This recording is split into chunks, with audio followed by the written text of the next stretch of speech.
Hello everyone. Welcome to News Navigator program of Shankar IAS Academy. ಇತ್ತೀಚಿನ ದಿನಗಳಲ್ಲಿ war ನಡೀತಾ ಇದೆ. ಈ ವಾರಿಂದ ಬರೀ ಒಂದ್ ಎರಡು ಮೂರು ಕಂಟ್ರೀಸ್ ಗಳಿಗಷ್ಟೇ ಅಲ್ಲ, ಈವನ್ ಇಡೀ ಪ್ರಪಂಚವೇ ಈ ವಾರಿಂದ ಆಗ್ತಾ ಇರುವಂತಹ ಇಂಪ್ಯಾಕ್ಟ್ ಅನ್ನ ಫೇಸ್ ಮಾಡ್ತಾ ಇದೆ, ಇನ್ಕ್ಲೂಡಿಂಗ್ ಇಂಡಿಯಾ. ಭಾರತದಲ್ಲಿ ನಾವು ಹಿಂದಿನ ವಿಡಿಯೋಸ್ ಗಳನ್ನ ನೋಡ್ಕೊಂಡ್ರೆ, ಭಾರತದಲ್ಲಿ ನಾವು 90% ಲಿಕ್ವಿಫೈಡ್ ನ್ಯಾಚುರಲ್ ಗ್ಯಾಸ್ಗೆ ಬೇರೆ ಬೇರೆ ಕಂಟ್ರೀಸ್ ಗಳಿಗೆ ಡಿಪೆಂಡ್ ಆಗಿದ್ದೀವಿ. ಎಸ್ಪೆಷಲಿ ಹೊರ್ಮುಸ್ ಸ್ಟ್ರೇಟ್ ಮೇಲೆನೆ ಈ ಟ್ರೇಡಿಂಗ್ ನಡೀತಾ ಇದೆ. ಬಟ್ ಮೇಜರ್ಲಿ ಜಿಯೋಪೊಲಿಟಿಕಲ್ ಇಶ್ಯೂಸ್ ಇಂದ, ಈ ವಾರ್ ಇಂದ ಇಂಪ್ಯಾಕ್ಟ್ ಆಗಿರುವಂತಹ ಮೇಜರ್ ರೀಸನ್ ಯಾವುದು? Hormuz streets. ಸೊ ಬರೀ ಎರಡು ದೇಶಗಳ ನಡುವೆ ನಡೀತಾ ಇರುವಂತದ್ದಲ್ಲ ಈ ಯುದ್ಧ. ಹೊರ್ಮುಸ್ ಸ್ಟ್ರೇಟ್ ಇಂದ ನಮ್ಮ ಭಾರತಕ್ಕೂ ಕೂಡ ನಾವು ನ್ಯೂಸ್ ಚಾನೆಲ್ಸ್ ಗಳಲ್ಲಿ ನೋಡಿರ್ತೀವಿ, ಸಿಲಿಂಡರ್ ಅವೈಲೇಬಿಲಿಟಿ ಇಲ್ಲ, ಪ್ರೈಸಸ್ ಕೂಡ ಜಾಸ್ತಿ ಆಗಿದೆ, ಜೊತೆಗೆ ವೇಟಿಂಗ್ ಡೇಸ್ ಕೂಡ ಜಾಸ್ತಿ ಆಗಿರೋದನ್ನ ನೋಡ್ತಾ ಇದೀವಿ. ಯಾಕೆ ಆಗ್ತಿದೆ ಇದೆಲ್ಲ ಆಗ್ತಿರೋದು ಈಗ ನಡೀತಾ ಇರುವಂತಹ ವಾರಿನ ಸಿಚುವೇಶನ್ ಇಂದ. ಇದ್ರ ರಿಲೇಟೆಡ್ ಈಗ ಒಂದು ಆರ್ಟಿಕಲ್ ಹಿಂದೂ ನ್ಯೂಸ್ ಪೇಪರ್ ಅಲ್ಲಿ ರಿಲೀಸ್ ಆಗಿದೆ. ಏನು ಅಂತ ಹೇಳಿದ್ರೆ, ಭಾರತದಲ್ಲಿ ನಾವು ಲಿಕ್ವಿಫೈಡ್ ನ್ಯಾಚುರಲ್ ಗ್ಯಾಸ್ ಗಿಂತ, ಲಿಕ್ವಿಫೈಡ್ ಪೆಟ್ರೋಲಿಯಂ ಗ್ಯಾಸ್ ಗಿಂತ, LPG ಗ್ಯಾಸ್ ಅದಲ್ಲ, ಅದರ ಮೇಲೆ ಡಿಪೆಂಡೆನ್ಸಿಯನ್ನ ಆಗೋದಕ್ಕಿಂತ ಪೈಪಡ್ ನ್ಯಾಚುರಲ್ ಗ್ಯಾಸ್ ಅನ್ನ ಪ್ರಮೋಟ್ ಮಾಡಬೇಕು ಅಂತ ಹೇಳ್ಬಿಟ್ಟು ಭಾರತ ತಗೊಂತಾ ಇರುವಂತಹ ಸ್ಟೆಪ್ಸ್ ಗಳನ್ನ ಕೂಡ ನೋಡಿದೀವಿ. ಸಿಲಿಂಡರ್ಗಳಿಗಿಂತ ಪೈಪಿನ ಮೂಲಕ ಗ್ಯಾಸ್ ಸಪ್ಲೈ ಆದ್ರೆ ಅದರಿಂದ ಎಫಿಷಿಯನ್ಸಿ ಜಾಸ್ತಿ ಆಗತ್ತೆ, ಬೇರೆ ದೇಶಗಳ ಮೇಲೆ ಡಿಪೆಂಡೆನ್ಸಿಯನ್ನ ಕಡಿಮೆ ಮಾಡ್ಕೊಳ್ಳೋದಕ್ಕೆ ಇದು ಹೆಲ್ಪ್ ಆಗತ್ತೆ ಅನ್ನುವಂತಹ ಆರ್ಟಿಕಲ್ಸ್ ಗಳನ್ನ ಇತ್ತೀಚೆಗೆ ನೋಡ್ತಿದ್ದೇವೆ. ಸೊ ಈ ಒಂದು ಆರ್ಟಿಕಲ್ ನ ಮೂಲಕ ನಾವು ಭಾರತದಲ್ಲಿ ಯಾವ್ಯಾವ ರೀತಿಯಾದಂತಹ ಗೇಷಿಯಸ್ ಫ್ಯೂಯಲ್ಸ್ ಗಳಿವೆ, ಹಾಗೆ ಹೇಗೆ ಇದನ್ನ ಯೂಸ್ ಮಾಡ್ಕೊಳ್ತಾ ಇದೀವಿ, ಯಾಕೆ ಪೈಪಡ್ ನ್ಯಾಚುರಲ್ ಗ್ಯಾಸ್ ಮೇಲೆ ಡಿಪೆಂಡೆನ್ಸಿಯನ್ನ ನಾವು ಜಾಸ್ತಿ ಮಾಡ್ಕೊಳ್ಬೇಕಾಗತ್ತೆ, ಅಡ್ವಾಂಟೇಜ್ ಏನು, ಡಿಸ್ಅಡ್ವಾಂಟೇಜ್ ಏನು, ಇದಿಷ್ಟನ್ನು ಕೂಡ ಈ ಒಂದು ವಿಡಿಯೋದಲ್ಲಿ ನೋಡ್ಕೊಂತ ಬರೋಣ. ಭಾರತದಲ್ಲಿ ತುಂಬಾ ಸ್ಟೆಪ್ಸ್ ಗಳನ್ನ ಆಲ್ರೆಡಿ ತಗೊಂಡಿದೀವಿ. ಇದರಿಂದ ಇಂಪೋರ್ಟ್ ಡಿಪೆಂಡೆನ್ಸಿಯನ್ನ, ಪೈಪಡ್ ನ್ಯಾಚುರಲ್ ಸಪ್ಲೈ ಇಂದ ಇಂಪೋರ್ಟ್ ಡಿಪೆಂಡೆನ್ಸಿಯನ್ನ ಕಡಿಮೆ ಮಾಡ್ಬಿಟ್ಟು ಎನರ್ಜಿ ಸೆಕ್ಯೂರಿಟಿಯನ್ನ ಭಾರತದಲ್ಲಿ ಇಂಪ್ರೂವ್ ಮಾಡೋದಕ್ಕೆ ಮೊದಲ ಹೆಜ್ಜೆ ಅಂತಾನೆ ಹೇಳ್ಬಹುದಾಗತ್ತೆ. So dependency and security in terms of energy ಸೆಕ್ಯೂರಿಟಿಯನ್ನ ಮತ್ತೆ ಡಿಪೆಂಡೆನ್ಸಿಯನ್ನ ಬ್ಯಾಲೆನ್ಸ್ ಮಾಡೋದಕ್ಕೆ ಪೈಪಡ್ ನ್ಯಾಚುರಲ್ ಗ್ಯಾಸ್ ಸಪ್ಲೈ ತುಂಬಾ ಮುಖ್ಯ ಆಗತ್ತೆ. ಸೊ ಭಾರತದಲ್ಲಿ ಯಾವ್ಯಾವ ರೀತಿಯಾದಂತಹ ಗೇಷಿಯಸ್ ಫ್ಯೂಯಲ್ ಗಳನ್ನ ನೋಡಬಹುದು, ಯಾವ್ಯಾವ ರೀತಿಯಾದಂತಹ ಗೇಷಿಯಸ್ ಫ್ಯೂಯಲ್ ಸಪ್ಲೈ ಭಾರತದಲ್ಲಿ ಸಿಗ್ತಾ ಇದೆ ಅಂತ ನೋಡ್ಕೊಳ್ಳೋಣ. ಮೊದಲನೇದಾಗಿ ಲಿಕ್ವಿಫೈಡ್ ಪೆಟ್ರೋಲಿಯಂ ಗ್ಯಾಸ್, LPG. ಪ್ರಿಲಿಮ್ಸ್ಗೆ ತುಂಬಾ ಇಂಪಾರ್ಟೆಂಟ್. LPG ಅಂದ್ರೇನು, LNG ಅಂದ್ರೇನು, PNG ಅಂದ್ರೇನು, CNG ಅಂದ್ರೇನು ಅಂತ ಕೇಳುವಂತಹ ಚಾನ್ಸಸ್ ಇರುತ್ತೆ. ಮೊದಲಿಗೆ LPG, ಲಿಕ್ವಿಫೈಡ್ ಪೆಟ್ರೋಲಿಯಂ ಗ್ಯಾಸ್. ಇದೊಂದು ಆಯಿಲ್ ರಿಫೈನಿಂಗ್ ಮಾಡುವಂತಹ, ಅಂದ್ರೆ ಆಯಿಲ್ ರಿಫೈನಿಂಗ್ ಮಾಡುವಾಗ ಬರುವಂತಹ ಗ್ಯಾಸ್, ಜೊತೆಗೆ ನ್ಯಾಚುರಲ್ ಗ್ಯಾಸ್ ಪ್ರೊಸೆಸಿಂಗ್ ನ ಮೂಲಕ ಲಿಕ್ವಿಫೈಡ್ ಪೆಟ್ರೋಲಿಯಂ ಗ್ಯಾಸ್ ಅನ್ನ ಹೊರತರಲಾಗುತ್ತೆ. ಇದನ್ನ ಹೇಗೆ ಪ್ರೊಡ್ಯೂಸ್ ಮಾಡ್ತಾರೆ ಅಂತ ಹೇಳಿದ್ರೆ, ಪ್ರೊಪೇನ್ ಮತ್ತೆ ಬ್ಯೂಟೇನ್, ಇದು ಯಾವ್ದರ ಎರಡರ ಮಿಶ್ರಣ ಅಂತ ಹೇಳಿದ್ರೆ ಪ್ರೋಪೇನ್ ಹಾಗೂ ಬ್ಯೂಟೇನ್ ನ ಮಿಶ್ರಣ ಅಂತಾನೆ ಹೇಳ್ಬೋದಾಗತ್ತೆ. ಎಕ್ಸಾಮ್ ಅಲ್ಲಿ ಇದನ್ನು ಕೇಳ್ತಾರೆ. Liquefied petroleum gas is a mixture of propane and butane ಅನ್ನೋದು ನಿಮಗೆ ಗೊತ್ತಿರ್ಬೇಕಾಗತ್ತೆ. ಎರಡನೇದಾಗಿ, ಸೊ ಇದನ್ನ ಸಿಲಿಂಡರ್ ಬೇಸ್ಡ್ ಅಲ್ಲಿ ಸ್ಟೋರೇಜ್ ನ ಮಾಡ್ಲಾಗುತ್ತೆ, ವಿಚ್ ಇಸ್ ನಥಿಂಗ್ ಬಟ್ ನಾವು ಡೇ ಟು ಡೇ ಡೊಮೆಸ್ಟಿಕಲಿ ಅಂದ್ರೆ ಕುಕ್ ನ ಮಾಡೋದಕ್ಕೆ ಏನು ಸಿಲಿಂಡರ್ಸ್ ಗಳನ್ನ ಯೂಸ್ ಮಾಡ್ತಿದೀವಿ, ದಟ್ ಇಸ್ LPG ಅನ್ನೋದು ಗೊತ್ತಿರ್ಬೇಕಾಗತ್ತೆ. ಸೊ ಸಿಲಿಂಡರ್ ಬೇಸಿಸ್ಲಿ ಸ್ಟೋರ್ ಮಾಡ್ಬಿಟ್ಟು ನಾವು ಅದನ್ನ ಯೂಸ್ ಮಾಡ್ತೇವೆ. ಎರಡನೇದಾಗಿ LNG, liquefied natural gas. Liquefied natural gas ಇದು ಒಂದು ರೀತಿಯಾದಂತಹ ನ್ಯಾಚುರಲ್ ಗ್ಯಾಸ್. ತುಂಬಾ ಲೋ ಟೆಂಪರೇಚರ್ಗೆ ಇದನ್ನ ತಗೊಬಂದ್ಬಿಟ್ಟು ಅದರಲ್ಲಿ ಲಿಕ್ವಿಡ್ ಆಗಿ ಕನ್ವರ್ಟ್ ಮಾಡ್ಬಿಟ್ಟು ಟ್ರಾನ್ಸ್ಪೋರ್ಟೇಷನ್ಗೆ ಯೂಸ್ ಆಗೋ ತರ ಇದನ್ನ ಯೂಸ್ ಮಾಡ್ಲಾಗತ್ತೆ. ಅಂದ್ರೆ ಪ್ರಾಪರ್ ಲೋ ಟೆಂಪರೇಚರ್ ಅಲ್ಲಿರುವಂತಹ ಸೆಕ್ಯೂರ್ಡ್ ಪೈಪ್ ಡಿಸೈನ್ ನ ಮಾಡ್ಬಿಟ್ಟು ಲಿಕ್ವಿಡ್ ಆಗಿ ಫ್ಲೋ ಆಗಿ ನೆಕ್ಸ್ಟ್ ಅದನ್ನ ಗೇಷಿಯಸ್ ಆಗಿ ಕನ್ವರ್ಟ್ ಮಾಡ್ತಾರಲ್ವಾ, ಅದನ್ನ ಲಿಕ್ವಿಫೈಡ್ ನ್ಯಾಚುರಲ್ ಗ್ಯಾಸ್ ಅಂತ ಹೇಳ್ಬಿಟ್ಟು ಕರೀಲಾಗತ್ತೆ. ಸೊ ಈ ಲಿಕ್ವಿಫೈಡ್ ನ್ಯಾಚುರಲ್ ಗ್ಯಾಸ್ ಅನ್ನ ಎಫಿಷಿಯಂಟ್ ಆಗಿ ಇಂಟರ್ನ್ಯಾಷನಲ್ ಟ್ರಾನ್ಸ್ಪೋರ್ಟ್ ಅಲ್ಲಿ ಯೂಸ್ ಮಾಡ್ಕೊಳ್ಬಹುದು. ಪ್ರಾಪರ್ ಟ್ರಾನ್ಸ್ಪೋರ್ಟೇಷನ್ಗೆ ಇದು ಹೆಲ್ಪ್ ಆಗತ್ತೆ. ಲಿಕ್ವಿಡ್ ಅಲ್ಲಿರೋದನ್ನ ನೆಕ್ಸ್ಟ್ ಗೇಷಿಯಸ್ ಆಗಿ ಅಥವಾ ಗ್ಯಾಸ್ ಆಗಿ ಕನ್ವರ್ಟ್ ಮಾಡ್ಬಿಟ್ಟು ಯುಟಿಲೈಸ್ ನ ಮಾಡ್ಲಾಗತ್ತೆ. ಮೂರನೇದನ್ನ ನೋಡ್ಕೊಳ್ಳೋಣ. ಮೂರನೇದ್ ಬಂದ್ಬಿಟ್ಟು ಪೈಪ್ಡ್ ನ್ಯಾಚುರಲ್ ಗ್ಯಾಸ್. ಈಗ ಇರುವಂತಹ ಮೇಜರ್ ಕನ್ಸರ್ನ್ ನಮ್ಗೆ ಪೈಪ್ಡ್ ನ್ಯಾಚುರಲ್ ಗ್ಯಾಸ್ ಬಗ್ಗೆನೆ. ಪೈಪ್ಡ್ ನ್ಯಾಚುರಲ್ ಗ್ಯಾಸ್ ಅಂತ ಹೇಳಿದ್ರೆ ಇದು ಕೂಡ ನ್ಯಾಚುರಲ್ ಗ್ಯಾಸಿನ ಟೈಪ್. ಹೌಸ್ ಹೋಲ್ಡ್ಸ್ ಗಳಿಗೆ ಅಥವಾ ಡೊಮೆಸ್ಟಿಕ್ ಯೂಸೇಜ್ಗೆ ಪೈಪಿನ ಮೂಲಕ, ಈಗ ನಾವು ಹೇಗೆ ವಾಟರ್ ಸಪ್ಲೈ ಅನ್ನ ನೋಡ್ತೀವಲ್ವಾ, ಪೈಪ್ಡ್ ವಾಟರ್ ಸಪ್ಲೈ, ಅದೇ ತರ ಪೈಪ್ಡ್ ಗ್ಯಾಸ್ ಸಪ್ಲೈ. ಗ್ಯಾಸ್ ಅನ್ನ ಪೈಪಿನ ಮೂಲಕ ಒಂದೊಂದು ಮನೆಗೆ ಟ್ರಾನ್ಸ್ಪೋರ್ಟ್ ಮಾಡೋದನ್ನ ಪೈಪ್ಡ್ ಗ್ಯಾಸ್ ಸಪ್ಲೈ ಅಂತ ಹೇಳ್ಬಿಟ್ಟು ಕರಿತೇವೆ. ಸೊ ಇಲ್ಲಿ ಗ್ಯಾಸ್ ಅನ್ನ ಪೈಪಿನ ಮೂಲಕ ಒಂದೊಂದು ಮನೆಗೆ ಕೂಡ ಡೊಮೆಸ್ಟಿಕ್ ಯೂಸೇಜ್ಗೆ ಕಳಿಸಲಾಗುತ್ತೆ. ನಂತರ ಕಂಪ್ರೆಸ್ಡ್ ನ್ಯಾಚುರಲ್ ಗ್ಯಾಸ್. ಇಲ್ಲಿ ಐ ಪ್ರೆಷರ್ ಅನ್ನ ಯೂಸ್ ಮಾಡ್ಬಿಟ್ಟು ನ್ಯಾಚುರಲ್ ಗ್ಯಾಸ್ ಅನ್ನ ಕಂಪ್ರೆಸ್ ನ ಮಾಡ್ಲಾಗತ್ತೆ. It is a very cleanest form of energy ಅಂತಾನೆ ಕರಿಬಹುದಾಗತ್ತೆ. ಯೂಶಲಿ ಆಟೋಗಳಲ್ಲಿ ಅಥವಾ ಕಾರ್ಗಳಲ್ಲಿ, ವೆಹಿಕಲ್ಸ್ ಅಲ್ಲಿ ಯೂಸ್ ಮಾಡ್ತಾರೆ. ಬಿಕಾಸ್ ವೆಹಿಕ್ಯುಲರ್ ಎಮಿಷನ್ ಅಲ್ಲಿ ಕಾರ್ಬನ್ ಡೈಆಕ್ಸೈಡ್ ಆಗಿರಬಹುದು, ಸಲ್ಫರ್ ಆಕ್ಸೈಡ್ಸ್ ಆಗಿರಬಹುದು, ನೈಟ್ರಸ್ ಆಕ್ಸೈಡ್ಸ್ ಆಗಿರಬಹುದು, PM2.5, PM10 ಈ ರೀತಿಯಾದಂತಹ ಪಾರ್ಟಿಕಲ್ಸ್ ರಿಲೀಸ್ ಆಗ್ತಿರೋದನ್ನ ನಾವು ನೋಡ್ತೇವೆ. ಕರೆಕ್ಟ್ ಅಲ್ವಾ? ಅದನ್ನೆಲ್ಲದನ್ನು ಕಂಟ್ರೋಲ್ ಮಾಡೋದಕ್ಕೆ ಅಂತ ಕಂಪ್ರೆಸ್ಡ್ ನ್ಯಾಚುರಲ್ ಗ್ಯಾಸ್ ಅನ್ನ ವೆಹಿಕಲ್ಸ್ ಅಲ್ಲಿ ಯೂಸ್ ಮಾಡ್ತಾರೆ. ಸೊ ವೆಹಿಕಲ್ಸ್ ಅಲ್ಲಿ ಇದನ್ನ ಯೂಸ್ ಮಾಡೋದ್ರಿಂದ ಕ್ಲೀನೆಸ್ಟ್ ಫಾರ್ಮ್ ಆಫ್ ಎನರ್ಜಿ ಆಗತ್ತೆ. ಎನ್ವಿರಾನ್ಮೆಂಟಲ್ ಪೊಲ್ಯೂಷನ್ ಜಾಸ್ತಿ ಆಗೋದನ್ನ ಕಂಟ್ರೋಲ್ ಮಾಡ್ಲಾಗತ್ತೆ. ಸೊ ಇದರಲ್ಲಿ ಐ ಪ್ರೆಷರ್ ಅಲ್ಲಿ ಗ್ಯಾಸ್ ಅನ್ನ ಕಂಪ್ರೆಸ್ ಮಾಡ್ಬಿಟ್ಟು ನ್ಯಾಚುರಲ್ ಗ್ಯಾಸ್ ಅನ್ನೇ ಐ ಪ್ರೆಷರ್ ಅಲ್ಲಿ ಕಂಪ್ರೆಸ್ ಮಾಡ್ಬಿಟ್ಟು ಯೂಸ್ ಅನ್ನ ಮಾಡ್ಲಾಗತ್ತೆ. ಸೊ ಈ ರೀತಿಯಾದಂತಹ 4 ಟೈಪ್ಸ್ ಆಫ್ ಗ್ಯಾಸಸ್ ಗಳನ್ನ ಮತ್ತೆ ಟ್ರಾನ್ಸ್ಪೋರ್ಟೇಷನ್ಸ್ ಆಫ್ ದ ಗ್ಯಾಸಸ್ ಗಳನ್ನ ನಾವು ನೋಡಬಹುದಾಗತ್ತೆ ಭಾರತದಲ್ಲಿ. ಸೊ ಈ ಮೇಲೆ ನೋಡಿದಂತಹ ಫ್ಯೂಯಲ್ ಸ್ಟೋರೇಜ್, ಟ್ರಾನ್ಸ್ಪೋರ್ಟ್ ಹಾಗೂ ಯೂಸೇಜ್ ಎಲ್ಲದರಲ್ಲೂ ಕೂಡ ಡಿಫರ್ ಆಗ್ತಿರೋದನ್ನ ನೋಡಬಹುದು. ಲಿಕ್ವಿಫೈಡ್ ಪೆಟ್ರೋಲಿಯಂ ಗ್ಯಾಸು ಸಿಲಿಂಡರ್ ಅಲ್ಲಿ ಯೂಸ್ ಮಾಡ್ತೀವಿ. ಪೈಪ್ಡ್ ನ್ಯಾಚುರಲ್ ಗ್ಯಾಸ್ ನ ಪೈಪ್ ಲೈನ್ ಮೂಲಕ ಯೂಸ್ ಮಾಡ್ಲಾಗತ್ತೆ.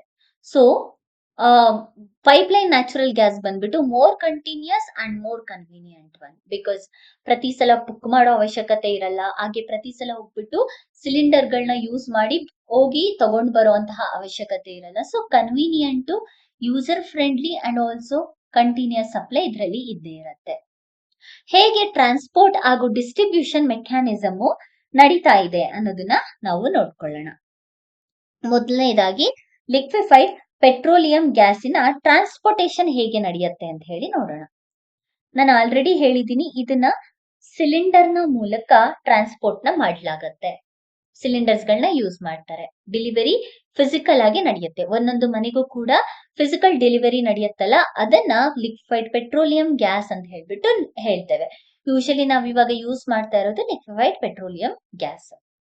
ಎರಡನೇದಾಗಿ ಲಿಕ್ವಿಫೈಡ್ ನ್ಯಾಚುರಲ್ ಗ್ಯಾಸ್. ಇದು all over the globe transportation ಮಾಡೋದಕ್ಕೆ ಹೆಲ್ಪ್ ಆಗುತ್ತೆ. ಇದನ್ನ ಲೋ ಟೆಂಪರೇಚರ್ ಅಲ್ಲಿ ಫ್ಲೋನ ಮಾಡ್ತಾರೆ.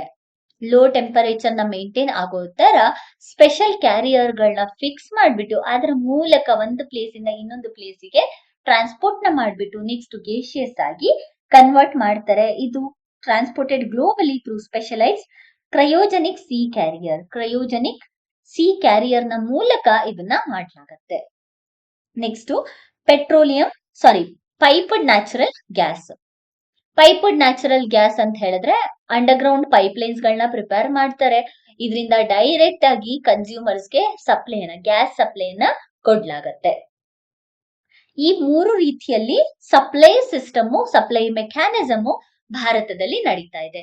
ಒಂದು ದೇಶದಿಂದ ಇನ್ನೊಂದು ಕಡೆಗೆ ನಾವು ತರ್ತಾ ಇದೀವಿ ಅಂತ ಹೇಳಿದ್ರೆ it is in the form of LNG, liquefied natural gas. Next ಅದನ್ನ ಹೌಸ್ ಹೋಲ್ಡ್ ಗಳಿಗೆ ಅಥವಾ ಡೊಮೆಸ್ಟಿಕ್ ಯೂಸೇಜ್ಗೆ ಅಥವಾ ಯಾರಿಗಾದ್ರೂ ಕೊಡ್ತಿದೀವಿ ಅಂತ ಹೇಳಿದ್ರೆ ಲಿಕ್ವಿಫೈಡ್ ಪೆಟ್ರೋಲಿಯಂ ಗ್ಯಾಸ್. ಈಗ ಆಲ್ಟರ್ನೇಟಿವ್ ಆಗಿ ಪೈಪ್ಡ್ ನ್ಯಾಚುರಲ್ ಗ್ಯಾಸ್ ಅನ್ನ ತಗೊಂಡ್ಬರ್ತಾ ಇದೀವಿ. ಸೊ ನಮ್ಮಲ್ಲಿ ಇಷ್ಟು ಆಪ್ಷನ್ಸ್ ಗಳನ್ನ ನೋಡಿದ್ವಿ ಅಲ್ವಾ. ಬಟ್ ಯಾಕೆ ಭಾರತದಲ್ಲಿ ನಾವು ಲಿಕ್ವಿಫೈಡ್ ಪೆಟ್ರೋಲಿಯಂ ಗ್ಯಾಸ್ ಮೇಲೆನೆ ಡಿಪೆಂಡ್ ಆಗಿದ್ದೀವಿ? ಯಾಕೆ ನಾವ್ ಇನ್ನು ಕೂಡ ಪೈಪ್ಡ್ ನ್ಯಾಚುರಲ್ ಗ್ಯಾಸ್ ಸಪ್ಲೈಯನ್ನ ತಗೊಂಡ್ಬಂದಿಲ್ಲ? ಯಾಕೆ ಪೆಟ್ರೋಲಿಯಂ ಗ್ಯಾಸ್ ಸಪ್ಲೈ ಅಲ್ಲೇ ಇದೀವಿ? ಸಿಲಿಂಡರ್ ನ ಸಪ್ಲೈಯನ್ನೇ ಇನ್ನು ಕೂಡ ಬೇಸ್ ಆಗಿ ಇಟ್ಕೊಂಡಿದೀವಿ. ದೋ piped natural gas reduces the handling time and storage risk ಇರೋದಿಲ್ಲ. ಜೊತೆಗೆ ಅನ್ಇಂಟರಪ್ಟೆಡ್ ಸಪ್ಲೈ ಕೂಡ ಆಗುತ್ತೆ. ಇದೆಲ್ಲ ಅಡ್ವಾಂಟೇಜ್ ಇದ್ರೂ ಕೂಡ why we are still using liquefied petroleum gas? ನಮ್ಮಲ್ಲಿ ಇಷ್ಟೆಲ್ಲ ಆಪ್ಷನ್ಸ್ ಇದ್ರೂ ಕೂಡ ಯಾಕೆ ಲಿಕ್ವಿಫೈಡ್ ಪೆಟ್ರೋಲಿಯಂ ಗ್ಯಾಸ್ ಅಂತ ಹೇಳಿದ್ರೆ, ಮೊದಲನೇದಾಗಿ ಭಾರತದಲ್ಲಿ logistic ಕನ್ವೀನಿಯನ್ಸ್ಗೋಸ್ಕರ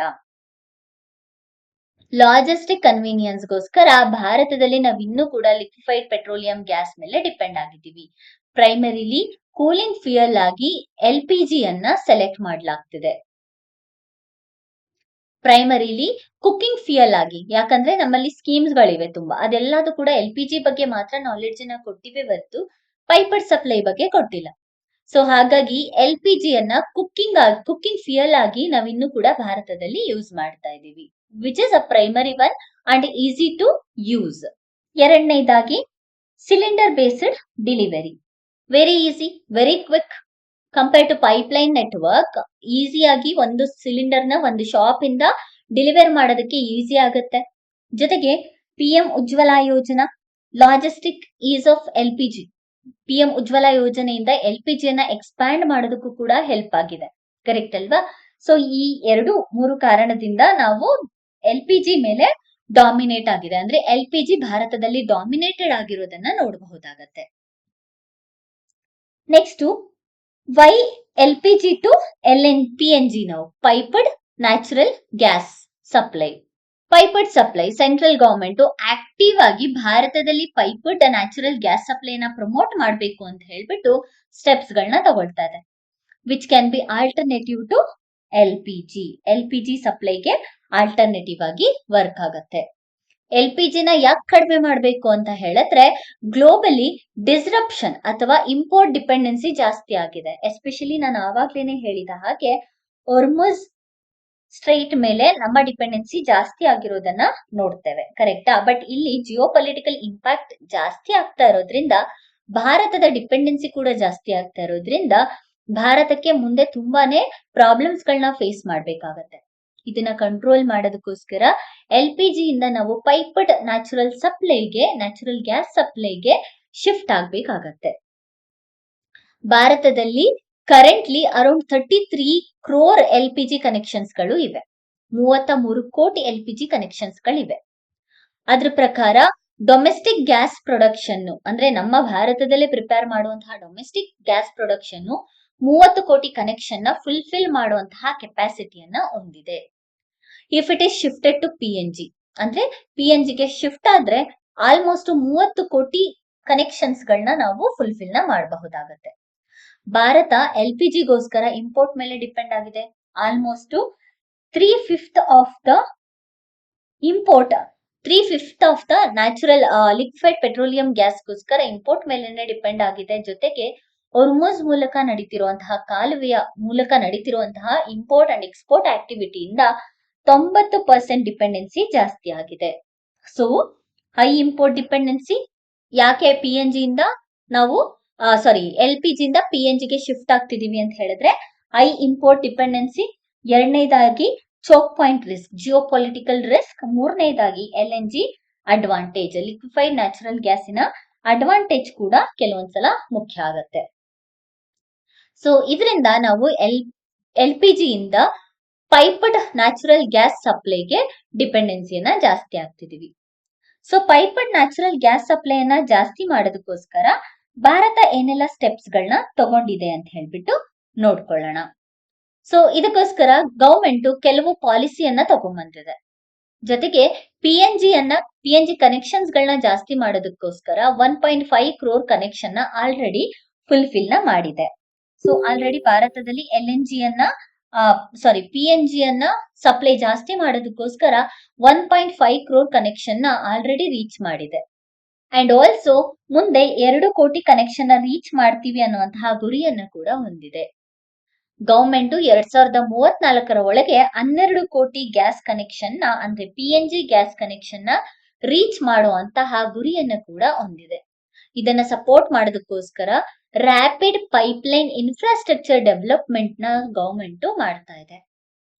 so existing pipeline network span ಬಂದ್ಬಿಟ್ಟು 25,000 ಕಿಲೋಮೀಟರ್ ಅಷ್ಟು ಎಕ್ಸಿಸ್ಟಿಂಗ್ ಪೈಪ್ಲೈನ್ ಕನೆಕ್ಷನ್ಸ್.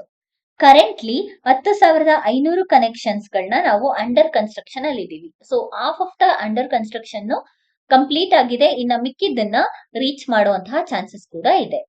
PNG ಇಂದ ಅಡ್ವಾಂಟೇಜ್ ಏನು? ಮೊದಲನೇದಾಗಿ energy security. Energy security LPG ಮೇಲೆ ಡಿಪೆಂಡೆನ್ಸಿಯನ್ನ ರಿಡ್ಯೂಸ್ ಮಾಡುತ್ತೆ. ಇಂಪೋರ್ಟ್ ಡಿಪೆಂಡೆನ್ಸಿಯನ್ನ ರಿಡ್ಯೂಸ್ ಮಾಡಿ ವಲ್ನರಬಲ್ ಸಪ್ಲೈ ರೂಟ್ಸ್ ಅನ್ನ ಕಂಟ್ರೋಲ್ ಮಾಡೋದಕ್ಕೆ ಹೆಲ್ಪ್ ಆಗುತ್ತೆ. ಎರಡನೇದಾಗಿ ಅನ್ಮ್ಯಾಚ್ಡ್ ಕನ್ವೀನಿಯನ್ಸ್. ಸಿಲಿಂಡರ್ ನ ರಿಪ್ಲೇಸ್ ಮಾಡಿಬಿಟ್ಟು ಡೈರೆಕ್ಟ್ ಆಗಿ ಪೈಪಡ್ ಕನೆಕ್ಷನ್ ಕೊಡೋದ್ರಿಂದ ಹೌಸ್ ಹೋಲ್ಡ್ಸ್ ಗಳಿಗೆ ಇದನ್ನ ಯೂಸ್ ಮಾಡೋಕ್ಕೂ ಕೂಡ ಈಸಿ ಆಗುತ್ತೆ. ಸಪ್ಲೈಯರ್ಸ್ ಮೇಲೆ ಡಿಪೆಂಡೆನ್ಸಿ ಕಡಿಮೆ ಆಗ್ತಾ ಹೋಗುತ್ತೆ. ಮೂರನೇದಾಗಿ cost efficiency. Logistic cost control ಆಗುತ್ತೆ. ಒಂದ್ ಕಡೆಯಿಂದ ಇನ್ನೊಂದ್ ಕಡೆಗೆ ಮೂವ್ ಆಗೋದು, ಹ್ಯಾಂಡ್ಲಿಂಗ್ ಕಾಸ್ಟ್ ಕಂಟ್ರೋಲ್ ಆಗುತ್ತೆ. ಕರೆಕ್ಟ್ ಅಲ್ವಾ? ಸೊ ಇದರಿಂದ ಕಾಸ್ಟ್ ಎಫಿಷಿಯನ್ಸಿ ಆಗಿ ಕೂಡ PNG ಹೊರಹೊಮ್ಮುವಂತಹ ಚಾನ್ಸಸ್ ಇದೆ. ನಾಲ್ಕನೇದಾಗಿ environmental benefit. Natural gas supply LPG ಏನಾದ್ರೂ ಬರ್ನ್ ಆದ್ರೆ ಕ್ಲೀನರ್ ಫಾರ್ಮ್ ಆಫ್ ಎನರ್ಜಿಗಿಂತ ನಮ್ಗೆ ಪೈಪಡ್ ನ್ಯಾಚುರಲ್ ಗ್ಯಾಸ್ ಸಪ್ಲೈಯಲ್ಲಿ ಕ್ಲೀನರ್ ಫಾರ್ಮ್ ಆಫ್ ಎನರ್ಜಿ ಬರುತ್ತೆ. ಸೊ ಅದರಿಂದ ಎನ್ವಿರಾನ್ಮೆಂಟಲ್ ಪೊಲ್ಯೂಷನ್ ಆಗೋದನ್ನು ಕೂಡ ನಾವು ಮಿಟಿಗೇಟ್ ಅನ್ನ ಮಾಡಬಹುದಾಗುತ್ತೆ. ಇದು ಅಡ್ವಾಂಟೇಜ್ ಬಂದು energy security, cost efficiency, ಅನ್ಮ್ಯಾಚ್ಡ್ convenience, environmental benefits. Next challenges PNG expansion ಮಾಡೋದಕ್ಕೆ ಏನೇನೆಲ್ಲ ಚಾಲೆಂಜಸ್ ಇದೆ? ಚಾಲೆಂಜಸ್ ಬಂದ್ಬಿಟ್ಟು ಇನಿಷಿಯಲ್ ಇನ್ವೆಸ್ಟ್ಮೆಂಟ್. ಗೌರ್ಮೆಂಟ್ಗೆ ಇನಿಷಿಯಲ್ ಇನ್ವೆಸ್ಟ್ಮೆಂಟ್ಗೆ, ಪೈಪ್ಲೈನ್ ಕನ್ಸ್ಟ್ರಕ್ಷನ್ಸ್ಗೆ, ಡಗ್ಗಿಂಗಿಗೆ, ಇದೆಲ್ಲದಕ್ಕೂ ಕೂಡ ಪ್ರಾಬ್ಲಮ್ ಆಗುವಂತಹ ಚಾನ್ಸಸ್ ಇರುತ್ತೆ. So initial cost. ಎರಡನೇದಾಗಿ ಲ್ಯಾಂಡ್ ಅಕ್ವೈಸೇಷನ್ ಏನು ಅಂತ ಹೇಳಿದ್ರೆ, ಗುಂಡಿಯನ್ನ ಮಾಡ್ಬಿಟ್ಟು ಪೈಪ್ಲೈನ್ ಕನ್ಸ್ಟ್ರಕ್ಷನ್ ಮಾಡ್ಬೇಕಲ್ವಾ? ಸೊ ಅಲ್ಲೇನಾಗತ್ತೆ, ಅಕ್ವೈಸೇಷನ್ ಕೆಲವೊಂದ್ಸಲ ಅಗ್ರಿಕಲ್ಚರಲ್ ಲ್ಯಾಂಡ್ ಅಲ್ಲಿ ಕೂಡ ಹೋಗುವಂತಹ ಚಾನ್ಸಸ್ ಇರುತ್ತೆ. ಅಂಡ್ ಅಪ್ರೂವಲ್ ಬೇಗ ಸಿಗೋದಿಲ್ಲ. ಈ ರೀತಿಯಾದಂತಹ ಪ್ರಾಬ್ಲಮ್ಸ್ ಗಳು ಕ್ರಿಯೇಟ್ ಆಗುತ್ತೆ. ಮೂರನೇದಾಗಿ ಅನ್ಇವನ್ ಜಿಯೋಲಾಜಿಕಲ್ ಕವರೇಜ್. ಕೆಲವೊಂದು ರೂರಲ್ ಏರಿಯಾದಲ್ಲಿ, ಸೆಮಿ ಅರ್ಬನ್ ಏರಿಯಾದಲ್ಲಿ ಕವರ್ ಮಾಡೋದು ತುಂಬಾನೇ ಕಷ್ಟ. ನಾಲ್ಕನೇದಾಗಿ risk. India's liquefied natural gas system one time operation ಆದ್ರೆ ನಮ್ಗೆ ಗ್ಲೋಬಲ್ ಸಡನ್ ಸಪ್ಲೈ ಶಾಕ್ ಅನ್ನ ಕಂಟ್ರೋಲ್ ಮಾಡೋದಕ್ಕೆ ಆಗೋದಿಲ್ಲ. ಸೊ ಈ ರೀತಿಯಾದಂತಹ ಚಾಲೆಂಜಸ್ ನ ಪೈಪಡ್ ನ್ಯಾಚುರಲ್ ಗ್ಯಾಸ್ ಸಪ್ಲೈ ಚಾಲೆಂಜಸ್ ನ ಎದುರಿಸಬೇಕಾಗತ್ತೆ. ಸೊ ಇದಿಷ್ಟು ನಮ್ಗೆ PNG ಮೂಲಕ ಏನೆಲ್ಲ ಅಡ್ವಾಂಟೇಜು ಹಾಗೆ ಚಾಲೆಂಜಸ್. ಬಟ್ ಹೇಗೆ ಈ ಚಾಲೆಂಜಸ್ ನ ಓವರ್ಕಮ್ ಮಾಡಬಹುದು ಅಂತ ಹೇಳಿದ್ರೆ, ಎಕ್ಸ್ಪ್ಯಾಂಡ್ ಇನ್ಫ್ರಾಸ್ಟ್ರಕ್ಚರ್ ನ ಎಕ್ಸ್ಪ್ಯಾಂಡ್ ಮಾಡೋದು, ಜೊತೆಗೆ ಟೈರ್ 2 ಫಸ್ಟಿಗೆ ಟೈರ್ 2 ಹಾಗೂ ಟೈರ್ 3 ಸಿಟೀಸ್ ಅಲ್ಲಿ ಪೈಪಡ್ ನ್ಯಾಚುರಲ್ ಸಪ್ಲೈ ಅನ್ನ ಎನ್ಶೂರ್ ಮಾಡೋದು. ಎರಡನೇದಾಗಿ ಡೊಮೆಸ್ಟಿಕ್ ಔಟ್ಪುಟ್ ನ ಬೂಸ್ಟ್ ಮಾಡೋದು. ಮೂರನೇದಾಗಿ ಸ್ಟೋರೇಜ್ ಅನ್ನ ಹೆಚ್ಚಿಗೆ ಮಾಡೋದು. ಭಾರತದಲ್ಲಿ ಕೂಡ ಸ್ಟೋರೇಜ್ ಅನ್ನ ಹೆಚ್ಚಿಗೆ ಮಾಡ್ಕೊಂಡ್ರೆ ನಮ್ಗೆ ಇದೆಲ್ಲ ಪೈಪಡ್ ನ್ಯಾಚುರಲ್ ಗ್ಯಾಸ್ ಸಪ್ಲೈ ಅನ್ನ ಮಾಡೋದಕ್ಕೆ ಈಸಿ ಆಗ್ತಾ ಬರುತ್ತೆ. ಸೊ ಇದಿಷ್ಟು why piped natural gas supply ಭಾರತದಲ್ಲಿ ತುಂಬಾನೇ ಮುಖ್ಯ ಅನ್ನೋದಕ್ಕೆ. So we got to know the types of gaseous fuel in India. ನಂತರ ಹೇಗೆ ಅದನ್ನ ಡಿಸ್ಟ್ರಿಬ್ಯೂಷನ್ ಮಾಡ್ಬೋದು. ಮೂರನೇದಾಗಿ ಯಾಕೆ ನಾವು LPG ಮೇಲೆ ಡಿಪೆಂಡೆಂಟ್ ಆಗಿದ್ದೀವಿ. ನಾಲ್ಕನೇದಾಗಿ ಯಾಕೆ PNGಗೆ ನಾವಿವಾಗ ಮೂವ್ ಆಗ್ಬೇಕು. ಐದನೇದಾಗಿ ಅಡ್ವಾಂಟೇಜ್ ಏನು PNGಗೆ ಯೂಸ್ ಆಗೋದ್ರಿಂದ, ಡಿಸ್ಅಡ್ವಾಂಟೇಜ್ ಏನು, ಅದರಿಂದ ಹೇಗೆ ಓವರ್ಕಮ್ ಆಗಬಹುದು ಅಂತ ನಾವು ಡೀಟೇಲ್ ಆಗಿ ನೋಡ್ಕೊಂಡ್ವಿ. ಈಗ ಒಂದು ಪ್ರಿಲಿಮ್ಸ್ ಕ್ವಶನ್ ನೋಡ್ಕೊಳ್ಳೋಣ. With reference to gaseous fuel and energy security in India, consider the following statement. First one, liquefied petroleum gas is primarily a mixture of propane and butane obtained during oil refining. Correct ಅಲ್ವಾ? Natural gas ಮತ್ತೆ oil refining ಅನ್ನ ಮಾಡ್ಬೇಕಾದ್ರೆ ನಮ್ಗೆ liquefied petroleum gas ಬರುತ್ತೆ. ಅದರದ್ದು mixture ಬಂದ್ಬಿಟ್ಟು propane ಮತ್ತೆ butane. India import 90% of its total LPG requirement exclusively through the state of Malacca. State of Malacca ಅಲ್ಲ, ಇದು state of Hormuz. So statement 2 wrong. Statement 2 wrong ಅಂದ್ರೆ option B is the correct answer. But third option na ನೋಡ್ಕೊಳ್ಳೋಣ. Piped natural gas burns clear than LPG and eliminates the logistic cost. ಇದು correct. So answer ಬಂದ್ಬಿಟ್ಟು option B 1 and 3 only is the correct answer. Now we'll see the mains question. The transition from liquefied petroleum gas to piped natural gas is not merely a shift in logistical convenience but strategic imperative for India's energy security. Analyze the vulnerabilities associated with India's current LPG supply chain. Discuss the challenges and policy measures required to accelerate the nationwide expansion of the PNG network. So ಇದಕ್ಕೆ answer ಅನ್ನ practice ಮಾಡ್ಕೊಳ್ಳಿ. So ಏನೆಲ್ಲ discuss ಮಾಡಿದ್ವಿ ಅದನ್ನ answer ರೂಪದಲ್ಲಿ ಒಂದ್ sheet ಅಲ್ಲಿ ಬರ್ದಿಟ್ಕೊಂಡ್ರೆ ನಮ್ಗೆ ನೆಕ್ಸ್ಟ್ ಎಕ್ಸಾಮ್ ಹತ್ರ ಬಂದಾಗ ರಿವೈಸ್ ಮಾಡೋದಕ್ಕೆ ಹೆಲ್ಪ್ ಆಗುತ್ತೆ. ಇದಿಷ್ಟು PNG ಬಗ್ಗೆ. ಇದೇ ರೀತಿಯಾದಂತಹ ಹೆಚ್ಚಿನ ವಿಡಿಯೋಸ್ಗಾಗಿ ನಮ್ಮ ಚಾನೆಲ್ ಶೇರ್ ಮಾಡಿ ಮತ್ತೆ ಸಬ್ಸ್ಕ್ರೈಬ್ ಮಾಡಿ. Thank you for watching.